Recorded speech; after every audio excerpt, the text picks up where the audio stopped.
Hi friends, நம்ம விடாமுயற்சி third single song விட்டாங்க. சாங் நேம் என்னன்னு பார்த்தீங்கன்னா தனியே சாங்கு வந்து ஒரு எமோஷ்னல் மெட்டீரியலாக அனிருத் வந்து போட்டிருக்காரு. அவரே பாடியிருக்காரு.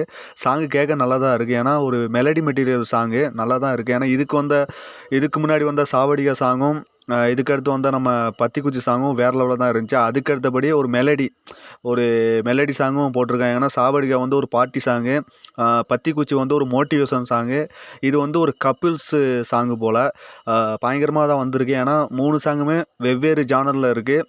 ஒரு பார்ட்டி சாங்கு, மோட்டிவேஷன் சாங்கு, இப்போ வந்து ஒரு கப்புள்ஸ் சாங்கு ஒரு பயங்கரமாக தான் வந்துக்கிட்டு இருக்கு. ஏன்னா புக்கிங்கும் வேறு லெவலில் தெரிஞ்சிக்கிட்டு இருக்குது விடாமுயற்சி புக்கிங்கு. ஏன்னா இப்போ வந்து 6 லட்சத்துக்கு மேலே டிக்கெட் புக்கிங் வந்து புக் பண்ணியிருக்காங்க பிஎம்எஸில். வேறு லெவலில் போய்கிட்டு இருக்குது. நாளைக்கு நேரம் படம் ரிலீஸ் ஆகி ரிவ்யூ பாசிட்டிவ் ரெஸ்பான்ஸ் மட்டும் வந்துருந்துச்சுன்னா பட்டையை கிளப்பிடும். ஏன்னா விடாமுயற்சிக்கு ஓவர் ஹைப்பில் தான் போய்கிட்டு இருக்குது. ஏன்னா ஏகே அவர்கள் வந்து 2 வருஷம் கழித்து நம்ம தியேட்டரில் பார்க்க போகிறோம். கடைசியாக பார்த்த படம் துணிவுக்கு அடுத்து விடாமுயற்சியில் தான் நம்ம தலை வராரு.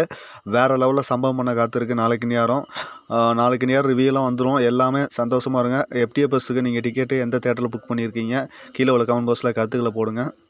ஃப்ரெண்ட்ஸ், விடாமுயற்சி படம் வந்து டே 1ல் வந்து எவ்வளோ கலெக்ஷன் அடிக்கும், அது இல்லாமல் நம்ம தமிழ்நாட்டில் மட்டும் எவ்வளோ கலெக்ஷன் அடிக்கும் உங்களோட கருத்துக்களை போடுங்க. அது இல்லாமல் தனியே சாங் உங்களுக்கு பிடிச்சிருக்கா அதையும் உங்களோட கருத்துக்களை கீழே உள்ள கமெண்ட் பாக்ஸில் போடுங்க. ஏன்னா இதுக்கு முன்னாடி 3 சாங் வந்துருச்சு. அந்த சாங் வெவ்வேறு ஜானரில் இருந்துச்சு. இந்த சாங்கும் ஒரு மெலடி மெட்டீரியலாக வந்திருக்கு. அது இல்லாமல் நீங்கள் எந்த தேட்டரில் வந்து விடாமுயற்சி படத்துக்கு வந்து புக்கிங் பண்ணியிருக்கீங்க கீழே உள்ள கமெண்ட் பாக்ஸில் போடுங்க. நீங்கள் படத்துக்கு எவ்வளோ வெயிட் பண்ணுறீங்க அதையும் கீழே உள்ள கமெண்ட் பாக்ஸில் போடுங்க. நாளைக்கு நேரம் ரிவ்யூ உங்களுக்கு வரும், அதையும் பாருங்கள். ஏன்னா நம்ம ஏகே அவர்களை வந்து 2 வருஷம் கழித்து நம்ம பார்க்க போகிறோம். அதுவே ஒரு சர்ப்ரைஸாக தான் இருக்குது. ஏன்னா அவர் எங்கேயும் பார்க்க முடியாது.